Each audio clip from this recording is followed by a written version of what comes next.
going to turn to politics now, and the president issuing a new challenge to the GOP, not apologizing for his use of executive orders to bypass Congress and taking it one step further. Middle-class families can't wait for Republicans in Congress to do stuff. So sue me. As long as they're doing nothing, I'm not going to apologize for trying to do something. We'll talk about that in a moment. This comes as a new poll rates President Obama the worst president since World War II. He beat out President George W. Bush, President Carter, and President Nixon for the top spot. Joining me now, David Webb, radio talk show host of The David Webb Show, and Leslie Marshall, syndicated radio talk show host of The Leslie Marshall Show.com. Both are Fox News contributors. And Leslie, it's nice to have you in studio. Nice to be here. Next to each other. It's great to have you both here. Face to face on the camera. We'll start with Leslie, right, Dave? Because she's here so infrequently.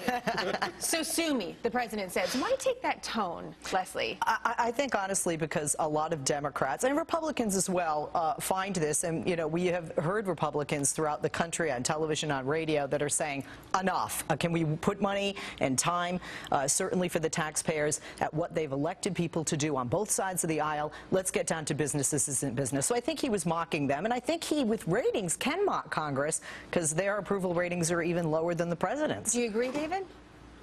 It sounds great, but here's the reality. Oh. President Obama, now rated by registered voters, this is key, as in a Quinnipiac poll, is one of the worst presidents, or the worst president since World War II, is facing a Congress that has oversight responsibility, elected by the voters in 2012, so a Republican majority there, to do their job. He's also a president that doesn't have to face re-election. He's very combative, and he's been overturned by the Supreme Court 13 times. 13 times they've gone against him on his overreach of the imperial presidency. So he can say sue me all he wants, but the Supreme Court has spoken, the American voters are speaking, and it's Democrats who should worry. They're the ones who want to get reelected. So the issue that some are taking with this tone, Leslie, is that it feels, according to Ed Rogers in the Washington Post, that this is more of a post-presidential tone. It's not very presidential of him to say, so sue me, to Congress, who's saying we're going to sue the president. We'll get to that in a second about where we're actually at if both sides are there.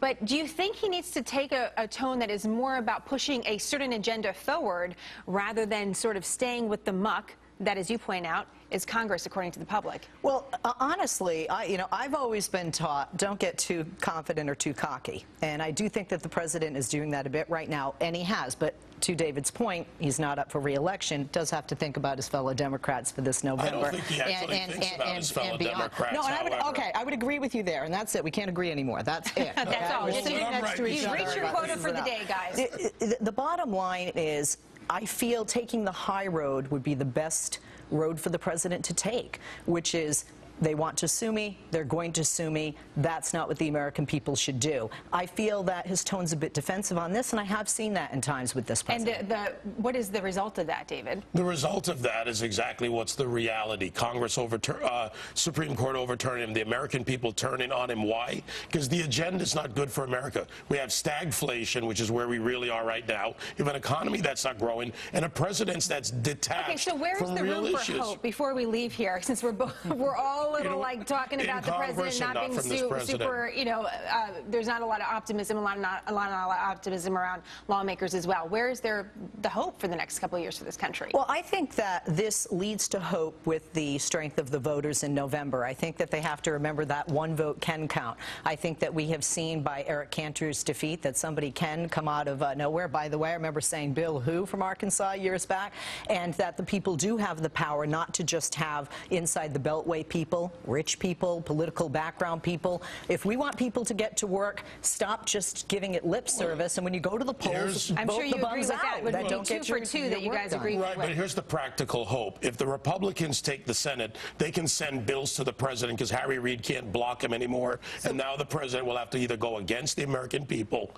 and what's good for them, or he'll have to go along with good policy. They have to learn to work together. It doesn't matter. They're not going to work together when they're divided. The voters actually decide, as Leslie points out, they do have the power to still do that, right? Yeah. Leslie, David, great to see you as always. Good to see you.